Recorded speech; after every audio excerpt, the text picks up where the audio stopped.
অনেক পত্রিকায় আসছিল যে দুইটা ফাঁসির মঞ্চে দুইজন করে ফাঁসি দেওয়া হয়েছিল এবং মেজর বজলুল হুদাকে প্রথম ফাঁসি দেওয়া হয়েছিল।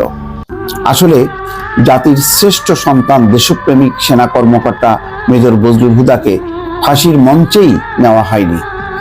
মেজর হুদাকে প্রশাসনিক ভবনের একটি রুমে রাখা হয়েছিল।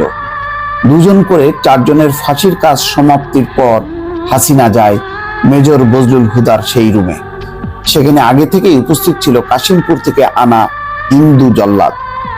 যেভাবে কোরবানির গরু জবাই করা হয় ঠিক একইভাবে 4 জন মেজর হুদার শরীর চেপে ধরেছিল, আর হাসিনা মেজর হুদার বুকের উপর এক পা দিয়ে চেপে রেখেছিল, আর সেই হিন্দু জল্লাদ জবাই করেছিল।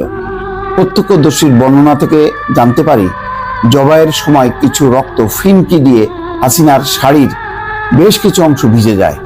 হুদার লাশ পরের দিন 10টায় আলমডাঙ্গার হাটবলিয়া গ্রামে তার নিজ বাড়িতে নেওয়ার আগে কয়েক হাজার পুলিশ, বিডিআর ও র্যাব অবস্থান নিয়েছিল। লাশ নেওয়ার সাথে সাথেই র্যাবের ঊর্ধ্বতন কর্মকর্তারা 5 মিনিটের মধ্যে লাশ দাফনের জন্য চাপ দিতে থাকে তার পরিবারের সদস্যদের। কিন্তু পরিবারের সদস্যরা ও উপস্থিত মানুষের চাপের মুখে র্যাব কর্মকর্তারা পিছু হটে।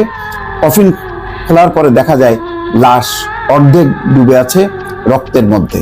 আবার গোসল করানোর জন্য লাশ নামানোর পর দেখা যায় মেজর হুদার গলা কাটা, যা জাল বোনার মোটা সুতা দিয়ে সেলাই করা। অর্থাৎ গলা কাটা, তারপরে জাল বোনার মোটা সুতো দিয়ে সেটা আবার সেলাই করা হয়েছে। অনুসন্ধানকালে মেজর হুদার লাশ গোসল করিয়েছিল এমন একজনকে প্রশ্ন করা হয়, হুদা স্যারের হাতের রগ, পায়ের রগ ও ঘাড়ের পিছনের রগ কাটা ছিল কিনা, চোয়ালের নিচে কালো দাগ ছিল কিনা।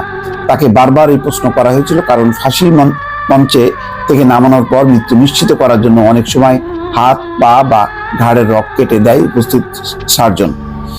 না, উনি দেখেছেন স্রেফ জবাই করা আর হাতের উপর একটু চামড়া ছিঁড়া।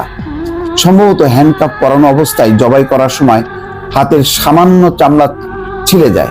একজন মানুষকে ফাঁসি দিলে গলায় সেলাই থাকার কথা না। ফাঁসি দিলে সার্ভাইকাল ভার্টিব্রা ভেঙে গিয়ে স্পাইনাল কর্ড ড্যামেজ হয়ে যায়।